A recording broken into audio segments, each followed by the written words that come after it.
او به اشتباه فکر میکرد یک ویلای لوکس در قلب کابل زیر سایه طالبان امن‌ترین مکان روی زمین است.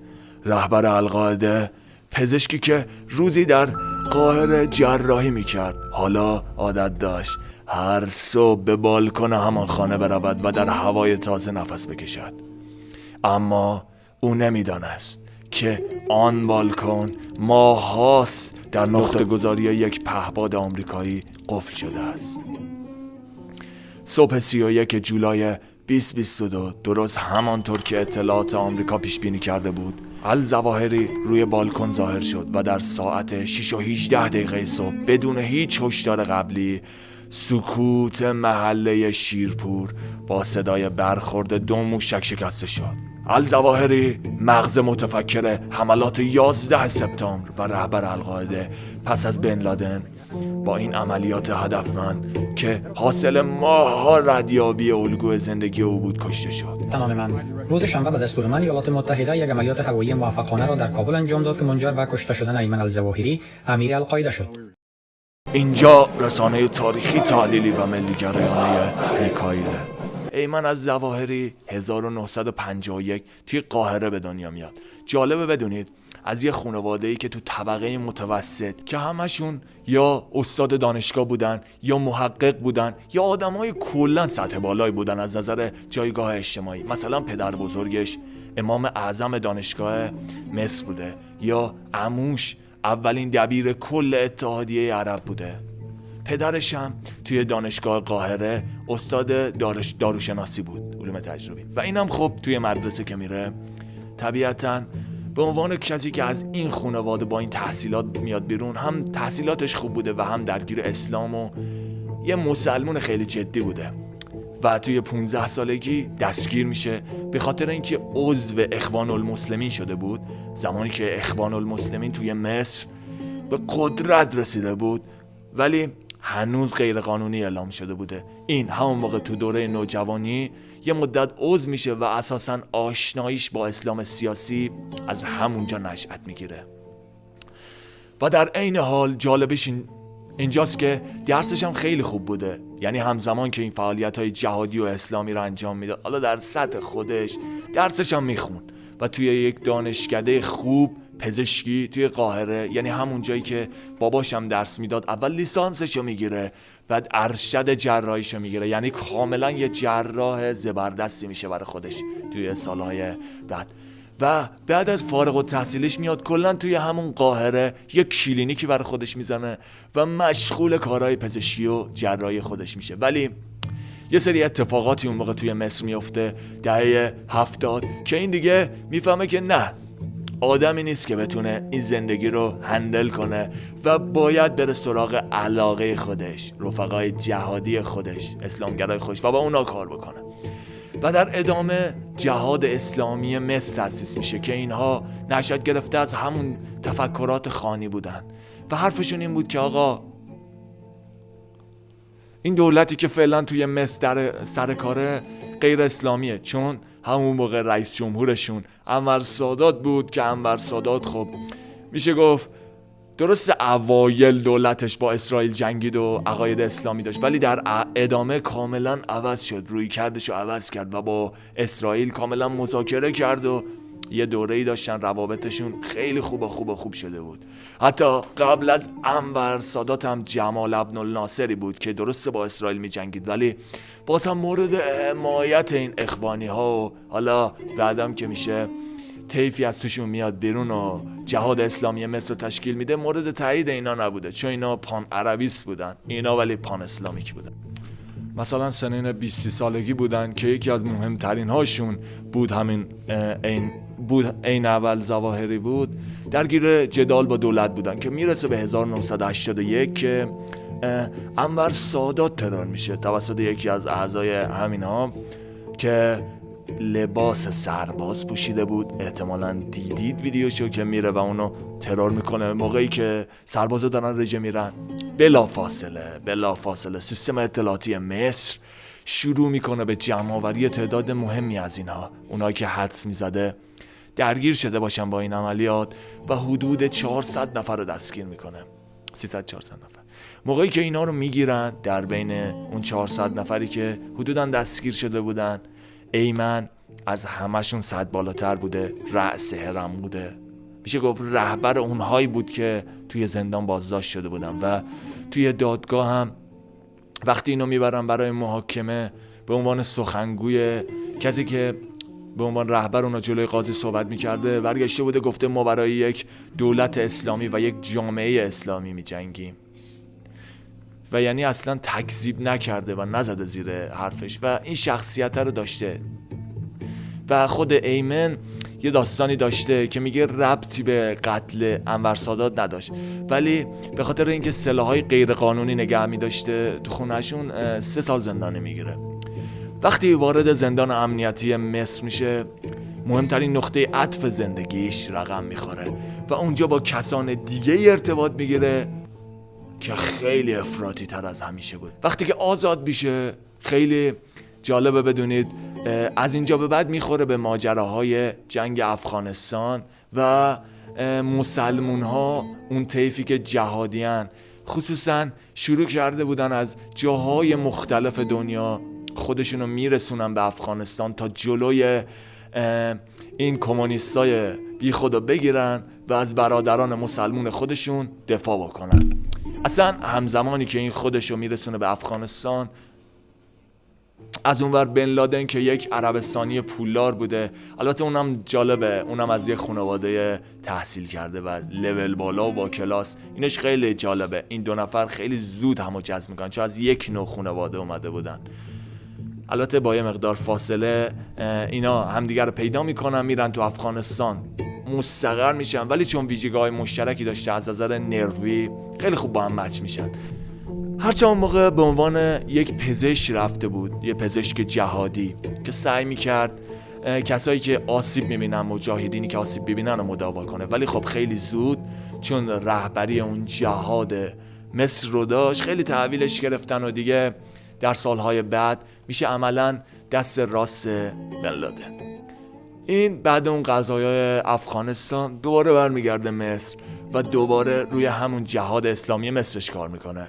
خیلی درگیر میشن با دولت وقت مصر، 1200 نفر توی این درگیری ها کشته میشه. اصلا یه داستان عجیبه. و توسط دولت وقت مصر به صورت غیابی محاکمه میشه و به اعدام محکوم میشه. و همون موقع چون به گردشگرهای امریکایی حمله کرده بودن این گروه شورشی و آمریکا اینها رو مقصر میدونست، اسمشون دیگه رفته بود تو لیست این افرادی که مثلا CIA و FBI و اینا باید بگردن دنبالشون رو پیداشون کنن. در واقع همون سالهای 1997 98 به بعد این آدم تحت تعقیب امریکایی‌ها قرار گرفت توی لیست و تا زمانی که کشتنش تو سال 2022 ببینید چه آدمی بود که چقدر تونسته بود سالهای سال، حدود بیش از 2 دهه اینجوری مخفیانه زندگی بکنه. عملاً تمام پایگاه‌های اینا رو توی افغانستان زدن، طالبان هم که کاملاً از اینا حمایت می‌کرد و زدن و همه اینا فراری شدن و پراکنده شدن، اما از دور داشتن حملات رو مدیریت می‌کردن تو ماها و سالهای بعد. گویا یه مدت خیلی طولانی اینا خودشونو میرسونن مرز بین افغانستان و پاکستان و از اونجایی که گفتم این یک ایدئولوگ بود برای القاعده که همه کار فکری رو انجام میداد. حتی یک کتابی نوشت به اسم شوالیه ها زیر پرچم پیامبر و مثلا این کتاب دست به دست میشد بین اعضاشون و خیلی تاثیر داشت. و از اون به بعد، از سال 2001 به بعد، این همیشه سخنگوی این گروه بود. حتی جالبه یه مصاحبه‌ای انجام دادن تا سال 2007 این 4 برابر لادن سخنرانی کرده بود و نوار و ویدیو و اینها از خودش داده بود و انقدر تلاش میکرد که افکارش رو، حرفاش رو منتشر کنه تا آدمای بیشتری رو جذب خودش بکنه. چرا؟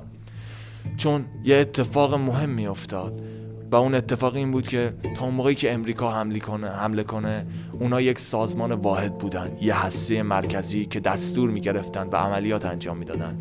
ولی بعد این حمله امریکا و پراکنده شدن اینا تبدیل میشن به یه سری هسته‌های جداگانه، نیمه خودمختار که هر کاری از دستش برمی اومد باید انجام میداد برای قدرت گرفتن. از حملات 2004 2005 مادرید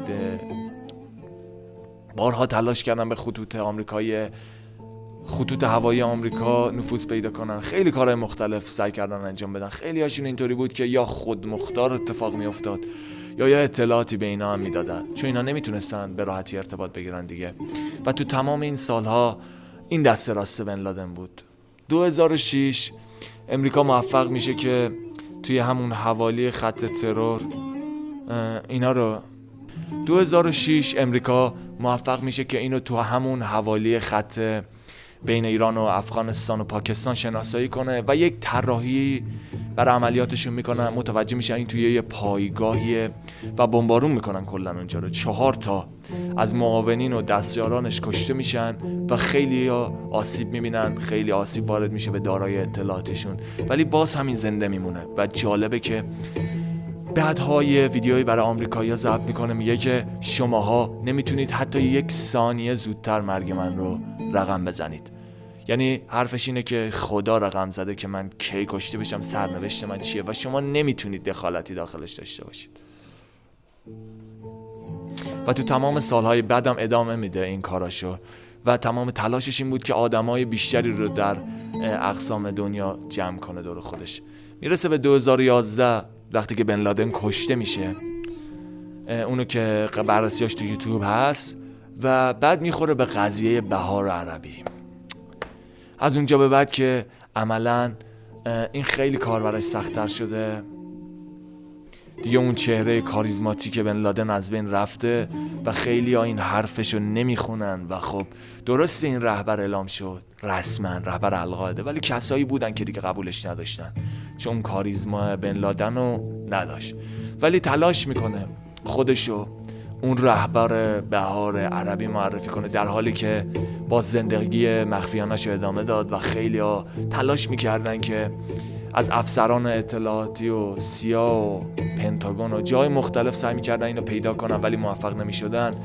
این به سختی ادامه میداد، سعی میکرد با سخنرانیاش، با پیامایی که میده طوری جلوه بده کارو که منم این بهار عربی رو دارم توی این کشورهای عربی مدیریت میکنم، کنترل میکنم. پیامهایی که میداد سعی میکرد این دولت‌های دیگر رو نابود کنه و دولت اسلامی بیاد سر کار و این قضایا رو ادامه میداد. ولی یک چالش مهمی از این دوره به بعد باش روبرو میشه و اونم اینه که افرادی که خطش نمیخوندن و باش مخالفت میکردن بیشتر و بیشتر میشن، خصوصا از 2014 به بعد. قدرت گرفتن داعش باعث میشه که بزرگترین چالش دوران رهبری چالشش به وجود بیاد. در واقع القاعده داره روز به روز ضعیفتر میشه و امریکا هم بلایی سرش میاره. 25 میلیون دلار برای سرش جایزه گذاشته بود که خیلی ها رو وسوسه میکرد تا اونو به قتل برسونه. عملا بهترین معاوناشو از دست داد و کسی برای اون باقی نمونده بود. زندگی براش خیلی سخت شده بود. این شرایط پیش میره و حالا این سالهای آخر، مثلا 2018 2019، عملا یه آدم حاشیه‌ای شده بود و از القاعده نه چیزی مونده بود. همون تعداد هسته‌ای هم که بود تو اقصا نقاط دنیا نه کار خاصی انجام میدادن، نه فرمان ویژه‌ای از این میبردن، فقط هر از گاهی یه ویدیویی میداد، یه بیانیه‌ای میداد، مثلا یه اعلام حضوری میکرد که آره ما هنوز هستیم. گوشم داره میترکه. پیش میره، حالا یه شانسی میاره که طالبان برمیگرده و به قدرت میرسه توی افغانستان. از اینجا به بعد شاهد یه تحولاتی میشه، یه تحولاتی توی افغانستان. شبکه حقانی که همیشه مرموزترین و ویژه ترین گروه توی طالبان به حساب می اومد، در شرایط فعلی یه خورده تضعیف شده بود، در حالی که امریکا همچنان دنبال این آدم بود و اوایل 2022 یه سری خبرایی به مامورات اطلاعات سیا میرسه، مامورای اطلاعات سیا میرسه، میگن احتمالاً یه حضوری هست از این آدم توی افغانستان. بر اساس اون صحبتایی که رصد میشد، به هر حال اینا خبرچین زیاد داشتن دیگه، همین حالا هم دارن.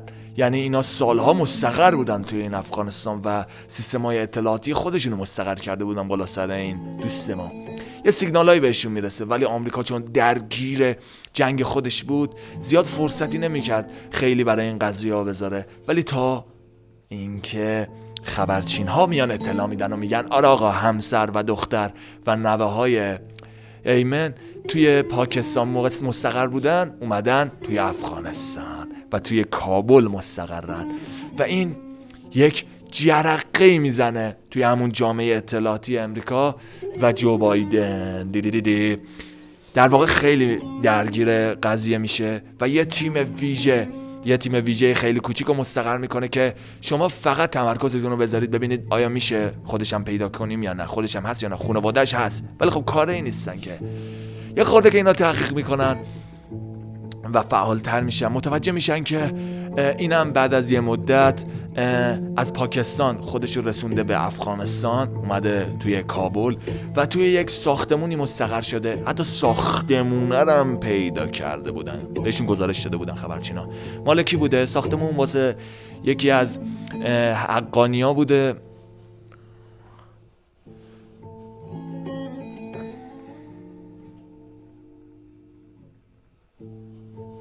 مال کی حالا این ساختمونه؟ مال یکی از نزدیکان سراج الدین حقانی، رهبر شبکه حقانی بوده که خود اون آدم بوده مالک ساختمون یکی از وزرای وقت به شمار میرفت تو محله شیرپور مرکز کابل، یه جای مرفه نشین بالا شهر کابل نزدیک سفارت خود آمریکا، زیاد دور نیستش از اون آپارتمان و از اون جایی که اصلا اینا نمیتونستن کاری انجام بدن و بماند که خود ساختمونه وقتی که رصدش میکنن میبینن خیلی دیوارای بلندی داره. در ادامه حتی متوجه میشن که طالبان یا همون حقانی برای این افراد، برای خانواده حتی نگهبان هم تعیین کرده. حالا اونم به کنار، یعنی غیر قابل نفوذه، نمیتونن حتی یه بمبگذاری، یه نمیدونم بمبی بخوام بزنن، اصلا امکانش وجود نداره. چرا؟ چون این وضعیت برای آمریکایی‌ها خیلی الان وخیمه. همین که خارج شدن از افغانستان با یه وضع خیلی بدی، خودش یه کاهش اعتباری برای آمریکا داشت و ضمن این که توی اون روزهای آخری که امریکایی‌ها داشتن خارج می‌شدن از افغانستان، یه حمله میشه به خراسان. بعداً مشخص میشه کار اونا بود. تقریباً 13 آمریکایی کشته میشن نزدیک فرودگاه کابل و 170 تا هم افغانستانی هم کشته میشن توی این ماجرا. امریکا خودش شروع میکنه به رصد کردن که آقا چی شد؟ خب ما داریم میریم، چی شد؟ چرا این اتفاق افتاد؟ توی همین وضعیت که بود یه توییتا رو شناسایی میکنن که این خیلی براشون مشکوک بوده، حجمشون هم بالاه، پهبادشون دنبالشون میکنه. بعد از اینکه یه ظرف آبی مثل اینکه تو ماشین بود، مثل اینکه داشتن میرفتن آب بیارن اینا، ولی فکر میکنن که از اون دبه زرداییه که طالبانیا دارن برای کارهای تروریستی. فکر میکنن اشتباه میگیرن این ظرف آبو با اون ظرف طالبان، دستور شلیکو میدن و اون ماشین میترکه و یه سری کشته‌ای میدن و در واقع یه حاشیه‌ای به وجود میاد که آمریکا 10 تا غیر نظامی کشته که 7 تاشون کودک بوده فقط. به همین خاطر کلا وضع خیلی برای آمریکا بد بوده، نمیتونه ریسک پذیری کنه. اگه قرار بود یه حمله دیگه هم انجام بده که با شکست مواجه بشه، کشته غیر نظامی بده، در قدم بعد یه سری اطلاعات کلی به دست بیارن که این آدم داره چیکار اونجا انجام میده، چرا طالبان داره ازش حمایت میکنه، داستانشون چیه. یه شبکه‌ای برای جمع‌آوری اطلاعات مستقر میکنن، 24 ساعته رصد میکردن تصاویر ماهواره‌ای رو از طریق اطلاعاتی که خبرچینا میدادن و یه سری پلتفرم‌های تصویربرداری رو اینا تونسته بودن مستقر کنن اونجا. زمانی که دنبال نشانه‌هایی میگشتن از این آدم، سیگنال‌های منطقه رو بررسی میکردن، سیگنال‌های صوتی رو ببینن کسی توی این مکالماتشون از کلمه‌های عجیب غریب و حساس و کلمات مثل رمز و مثل مهمان، مثل پیرمرد، یا حتی استفاده از یک زبان رمزگذاری شده، حتی اگه محله باشه، ببینن چیزای عجیبی شنیده میشه یا نه که استفاده کنن ازش. سیگنال‌های صوتی. این در واقع یه سری از بخش مأموریت و کارها بود و زمانی که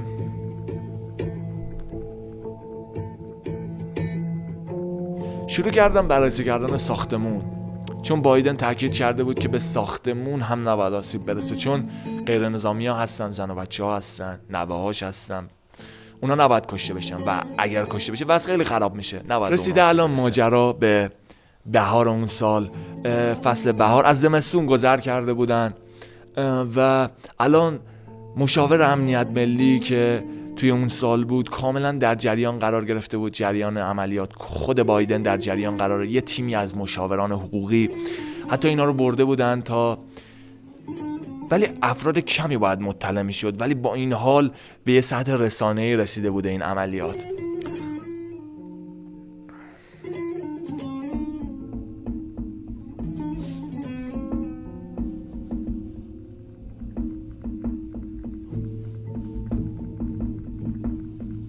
بالاخره جامعه جهانی ممکنه حساس بشه.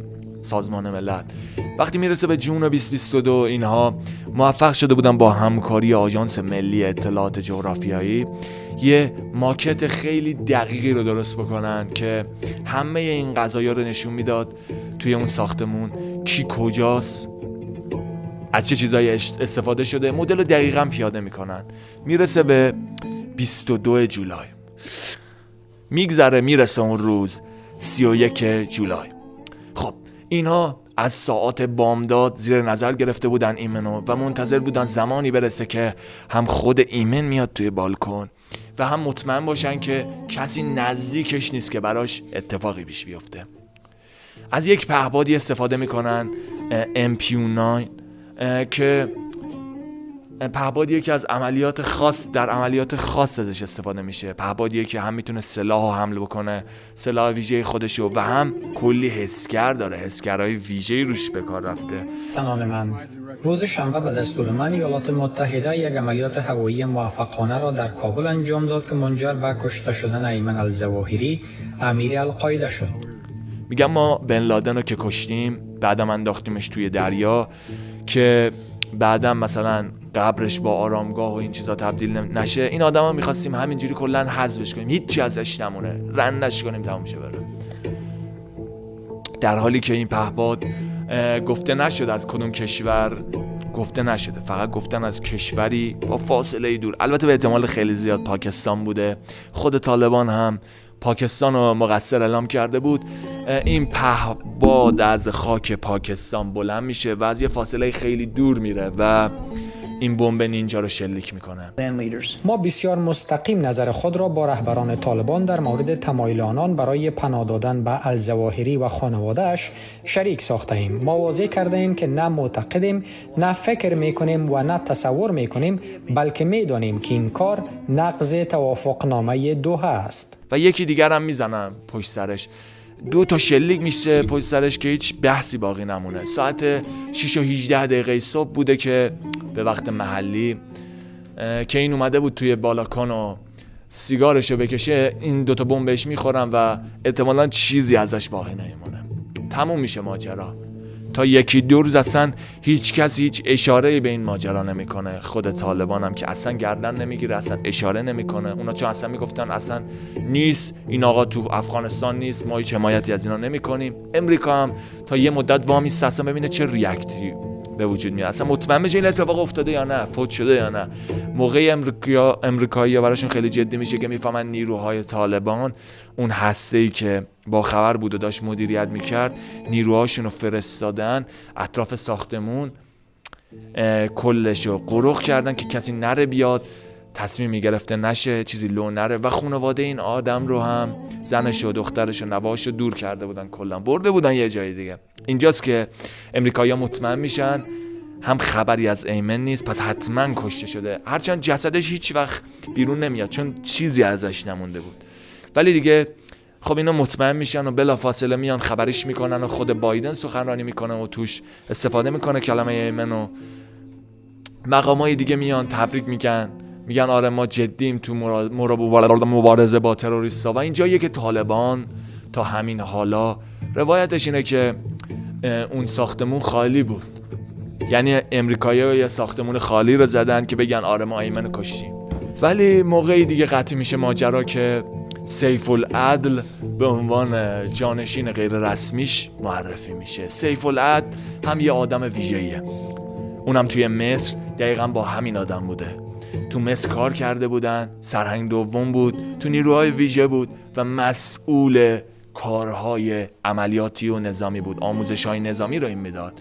و امریکایی‌ها میگن که این از 2001 به بعد توی ایران زندگی کرده و اعتقاد آمریکایی‌ها اینه که تا همین حالا هم تو ایران. 11 سپتامبر سال 2001 حملات تروریستی مرگبار را در ایالات متحده انجام داد. حملاتی که پای امریکا را به افغانستان کشاند. من امیدوارم از ویدیو امروز خوشتون اومده باشه. کوچیک همتون، اینجا رسانه تاریخی تحلیلی و ملی گرایانه میکائیل و من هم کوچیک تک تکتونم. درود با آرزوی دیدار. خدا نگهدار.